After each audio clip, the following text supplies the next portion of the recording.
Indonesia, salam Nusantara dari Sabang sampai Merauke, dari Minang sampai Pulau Rote. Mantalah iman kita, mantalah kasih kita, mantalah pengharapan kita tentunya dalam Yesus Kristus yang menjadi Tuhan dan Juru Selamat kita dan Juru Selamat dunia. Jangan katakan bahwa Yesus bukan Tuhan, jangan katakan pula bahwa Yesus itu bukan Juru Selamat. Dialah Tuhan, dialah Juru Selamat. Kalau engkau percaya, engkau akan diselamatkan. Engkau tidak percaya, engkau akan dihukum. Yohanes 3 ayat 36. Dan juga Yesus sudah berkata dalam Yohanes 14 ayat yang ke-6, Akulah jalan dan kebenaran dan hidup, tiada seorang sampai kepada Allah. Mantap. Dan Rasul Petrus mengatakan dalam Kisah Rasul 4 ayat 12, dan keselamatan tidak ada dalam siapapun juga selain di dalam Dia Yesus Kristus, karena di bawah kolong langit ini tidak ada nama lain yang diberikan kepada manusia yang olehnya kita diselamatkan. Dan Rasul Paulus dalam Kisah Rasul 16 ayat 31 berkata, percayalah kepada Tuhan Yesus Kristus, maka engkau akan diselamatkan, engkau dan seisi rumahmu. Ya, puji nama Tuhan. Semoga kekuatan Tuhan, kekuatan firman, kekuatan Roh Kudus, kekuatan doa, kekuatan iman akan menyertai kita mulai saat ini sampai selama-lamanya. Dan damai sejahtera Allah yang berlimpah-limpah itu akan terus mengalir dalam hidup kita. Dan kasih karunia yang dahsyat, yang luar biasa itu akan terus menyertai hidup kita di tengah-tengah badai kehidupan ini. Kiranya kita terus berpegang teguh kepada firman-Nya. Terima kasih. Be a good leader. Masih tetap be a good leader. Saya akan membacakannya dalam Markus 10 ayat 41 sampai dengan 45. Sebelumnya kita berdoa. Terima kasih. Kiranya Tuhan memberkati para audiens kami dengan segala pergumulan dan Engkau menjadi penolong bagi mereka. Ketika mereka mendengar firman Allah, dan biarlah mereka menjadi hal yang paling tidak sebagai pemimpin keluarga, mereka bisa melakukan yang terbaik, atau pemimpin pribadi mereka bisa melakukan yang terbaik. Dalam nama Yesus, haleluya. Amin. Saya akan membacakan Markus 10 ayat yang ke-41 sampai dengan 45. Demikian. Mendengar itu, ke-10 murid lain menjadi marah kepada Yakobus dan Yohanes. Tetapi Yesus memanggil mereka lalu berkata, kamu tahu bahwa mereka yang disebut pemerintah bangsa-bangsa memerintah rakyatnya dengan tangan besi, dan pembesar-pembesar yang menjalankan kuasa dengan keras atas mereka. Tidaklah demikian di antara kamu. Barang siapa ingin menjadi besar di antara kamu, hendaklah ia menjadi pelayan. Dan barang siapa ingin menjadi yang terkemuka di antara kamu, hendaklah ia menjadi hamba untuk semuanya. Karena anak manusia juga datang bukan untuk melayani, melainkan untuk melayani dan untuk memberikan nyawanya bagi banyak orang.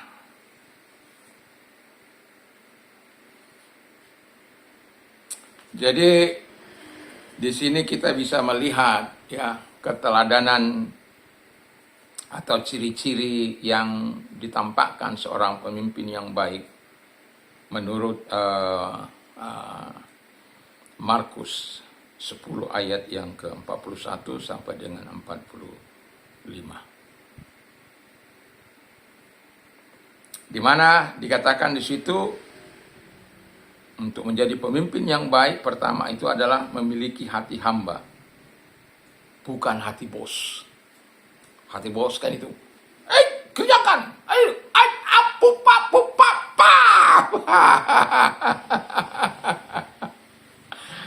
Jadi bos itu dia tidak mau tahu kau sedang lelah, dia tidak mau tahu sedang kau capek, dia tidak mau tahu. Dia tidak akan pernah bertanya, udah capek kau ya? Nggak pernah. Lain kalau pemimpin yang baik, weh hebat, lagi capek ya, udah istirahat dulu lah ya, jangan paksa. Ini bukan sesuatu yang harus dikejar begitu luar biasa kalau itu pemimpin yang baik. Tapi kalau bos dia paksa, harus selesai ya.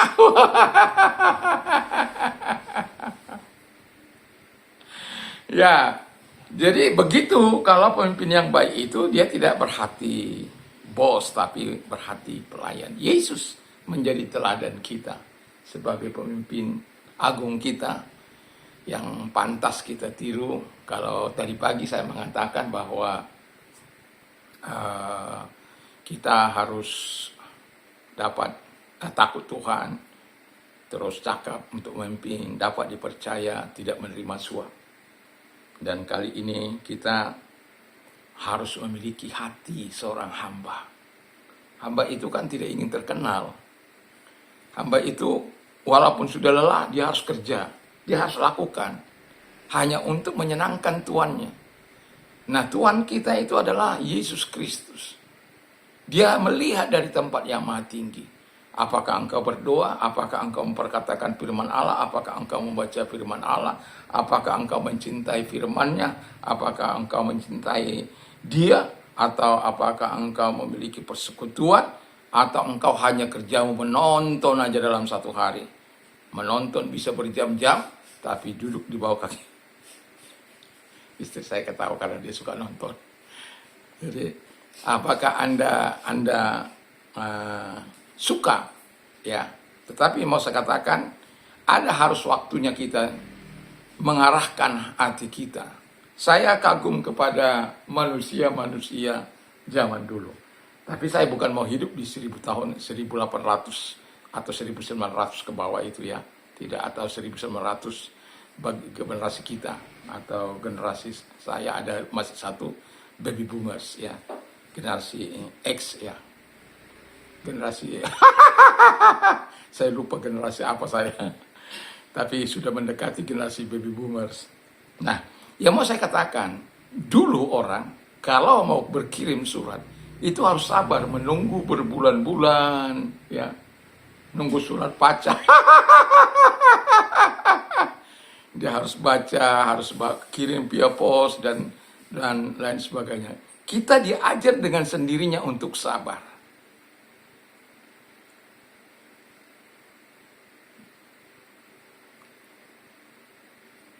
Kita dibiasakan untuk menerima keadaan. Kalau sekarang coba, dalam 1 menit nggak dibalas, mungkin apalagi udah cintronya sangat dalam. Apalagi orang-orang yang posesif, wow, berat deh. Dan orang-orang dulu, bukan saya membanggakan orang-orang dulu ya, tapi selalu punya inovasi untuk keluar dari segala gangguan, dari segala halangan. Dia tidak pernah menyerah. Kalau sekarang, generasi sekarang sangat mudah karena instan, terbentuknya instan. Dan hidup sudah biasa dengan HP. Coba Anda ambil HP-nya, dia pusing itu 7 keliling.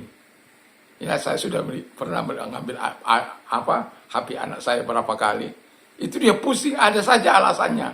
Pak, untuk kuliah Pak ini. Untuk tugas. Kan ada aja alasannya untuk bisa mengambil itu. Ya.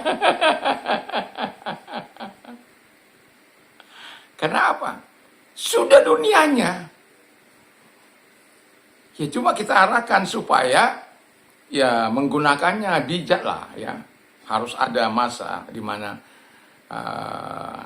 dia harus beristirahat dari situ. Ya adalah waktu berolahraga, adalah waktu membaca, adalah waktu untuk mengerjakan sesuatu. Jangan hanya karena HP. Kerja saja pakai HP. Ini kan bikin orang tua dulu akan cepat tersinggung. Kenapa? Polanya sudah beda gitu. Tapi sebenarnya mau saya katakan adalah sesuatu yang baik sebenarnya harus dipertahankan. Sesuatu yang buruk itu harus dibuang. Supaya kita bisa memiliki hati seorang hamba. Hati seorang hamba itu dia akan taat kepada Tuhannya. Kita punya Tuhan, yaitu Tuhan. Yang kedua, hati hamba itu senang kerja tanpa kelihatan ya. Dia ya sapu-sapu, nyuci piring, dengar orang, dia senang-senang saja jemput anak-anak untuk dibawa ke gereja dan macam-macam lah itu. Ya, itu hati seorang hamba yang mau melayani. Ya. Dan juga kalau seorang pemimpin berhati hamba, kalau dia punya ide nggak didengar, dia nggak sakit hati. Dia nggak perlu dibilang begini, Pak Pendeta begini-begini ya, nggak perlu. Ya, Om saja pun sudah. Itu hati pendeta. Hati seorang hamba yang memiliki hamba, bukan hati bos. Yang kedua, memiliki karakter yang dapat dipercaya. Ya, artinya bahwa kalau kita baca 1 Timotius 3 ayat 1 sampai 7, memiliki karakter yang dapat dipercaya. Jadi misalnya satu contoh seperti dalam 1 Timotius 3 ayat 1 sampai 7 itu tidak bercela, ya.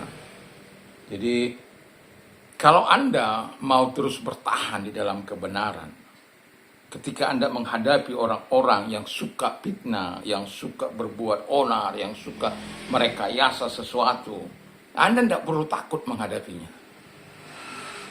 Tapi kalau Anda punya kebiasaan-kebiasaan yang buruk, tercela, mudah menelan Anda.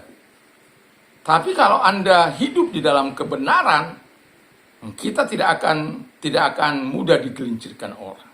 Karena apa? Kita tahu siapa Tuhan yang menjaga kita, yang memelihara kita. Kita tahu kemampuan Tuhan kita membela orang-orang benar. Dan itu sebabnya nggak perlu takut. Inilah tidak bercela. Kalau dikatakan lagi karakter yang baik itu ya suami dari satu orang. Jangan suaminya ada 4, istrinya ada 4. Ada suami yang istrinya 3, ada suami yang istri yang suaminya 7 di India itu. 7, rek. Gila, zaman sudah edan, ya. Tapi kita bersyukur punya Tuhan Yesus. 1, sampai ajal menjemput, sampai kematian memisahkan. Wah, banggalah menjadi murid Yesus. Banggalah kalau hidupmu dipimpin oleh Yesus. Tapi sekarang ini kamu tahu enggak? Ada banyak profesor, doktor, Alkitab, tapi hidupnya selingkah sana, selingkuh sini. Istrinya ditinggal, kawin lagi. Aduh, berat deh.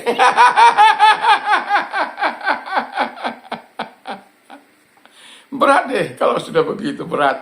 Ya. Justru harusnya profesor, doktor itu harus lebih mapan dari orang-orang biasa dalam hal karakter. Tapi tidak itu.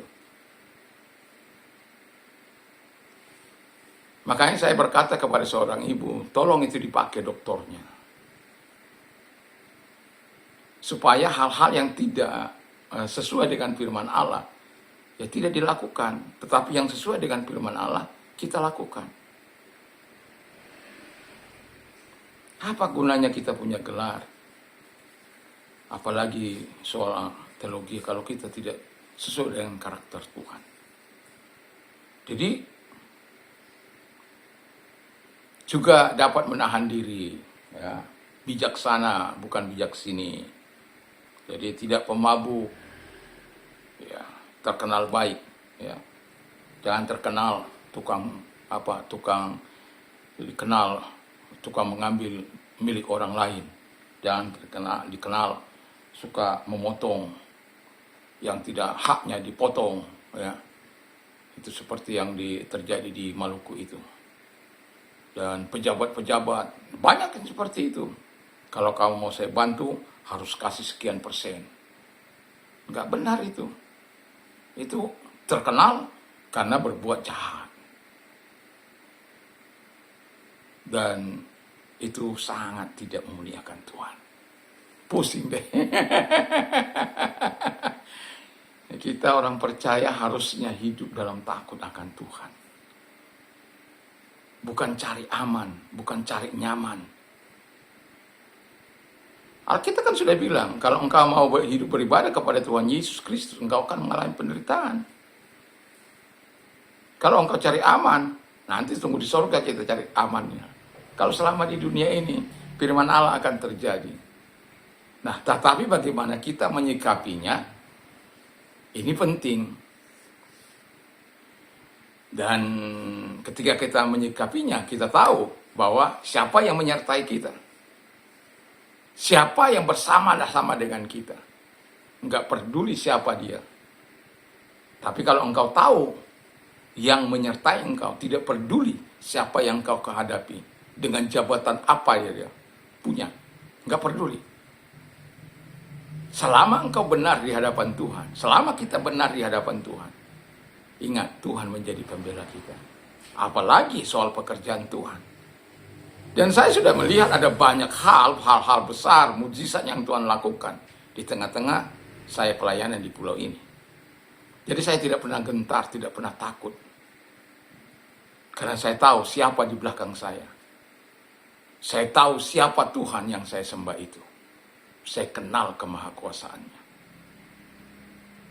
Dan itu sebabnya bangga kalau engkau menjadi seorang pemimpin yang memiliki karakter Tuhan.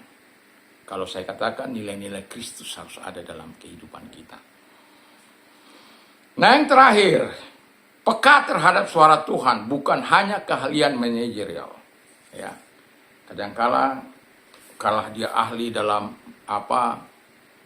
menata, memimpin,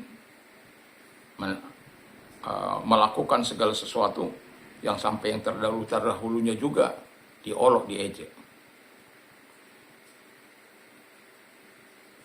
Harus peka terhadap suara Tuhan. Kalau engkau mau menjadi seorang yang baik, tidak perlu harus menjelekkan orang.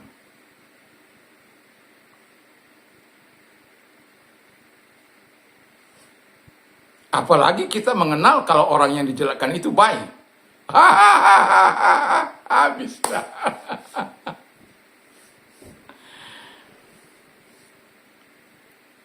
Kan kalau disuruh kita begini, kalau seorang pemimpin, satu contoh pemimpin begini. Jadi kan ada pemimpin itu suka jilat atasannya ya, suka jilat ini, suka jilat itu, bikin ini dan itu supaya dilihat dia wow gitu. Tapi ada orang yang tenang-tenang saja, tidak ingin meruntuhkan siapapun, tidak ingin melukai siapapun. Dia hanya tenang berjalan sesuai dengan aturan main. Dia tidak menjilat sana dan sini, dia tidak mau cari amannya, ya dia tetap berada di dalam kebenaran. Kalau saya suruh memilih mana yang Anda pilih, si A atau si B? Yang pertama si A, yang kedua si B. Iya, tentu kita pilih si B. Tapi kenyataan di lapangan, ada banyak orang penjilat-penjilat. Ada banyak orang pemimpin-pemimpin yang tidak bertanggung jawab. Supaya dilihat hebat, dia kacaukan apa yang bisa dikacaukan, hanya supaya orang bilang dia hebat. Sia-sia kau di hadapan Tuhan. Nggak berguna kau di hadapan Tuhan. Nggak berguna. Karena apa? Nol. Jadi kalau be a good leader, jadilah seorang pemimpin yang baik. Itu bukan hanya harapan saya. Itu harapan Tuhan. Kehendak Tuhan. Supaya apa? Kita Erastus. Toteo. Kita berkenan di hadapan Tuhan. Ada banyak kali kita mau cari perkenanan manusia hanya supaya kita dipuja-puji oleh manusia. Jauhkan itu. Kenapa? Sebagai pemimpin yang baik, tugas kita adalah mencari perkenanan Allah. Bukan berarti kita tidak. Kalau kita mencari perkenanan Allah, percayalah, engkau akan dihormati, engkau akan dihargai oleh atasanmu maupun oleh bawahanmu. Tapi kalau engkau berbuat neka-neko, apa yang kau tabur akan kau tuai. Cepat atau lambat, yang kau tabur akan kau tuai. Enggak bisa tidak. Karena kalau enggak demikian, enggak terjadi, ya cabut aja itu firman Allah itu. Hukum tabur tuai itu. Kalau engkau menabur dalam daging, kau menuai dalam daging. Kau menabur dalam kebaikan, kau tuai kebaikan. Engkau menabur dalam kesesatan, engkau tuai kesesatan. engkau tabur dalam fitnah, tuai dalam fitnah. Karena apa? Orang harus peka terhadap suara Tuhan. Kalau peka dia terhadap suara Tuhan, kalau ini sudah salah, pasti Tuhan itu datang. Mon, itu nggak baik itu yang kau lakukan itu. Oh ya Tuhan, ampuni saya. Tapi kalau orang sudah mati kata hati, dead conscience, itu bahaya. Biar Tuhan sudah berulang-ulang kali. Saya ingat bagaimana saya awalnya jadi orang jahat gitu. Itu karena dead conscience. Udah diingatkan oleh Tuhan, nggak mau dengar. Hanya dengar diri sendiri. Dan akhirnya terlibat ini. Cari ilmu di sini, cari ilmu di sana. Berguru di sini, berguru di sana. Akhirnya kering, kerontang. Muka seperti setan. Ya. Dan ketika saya kuliah di ABA atau di Akademi Bahasa Asing itu, atau di IKIP ya, atau di STII, pernah saya berapa 1 tahun saya di situ. Oleh karena kemudian apa yang terjadi? Orang gak percaya bahwa itu saya,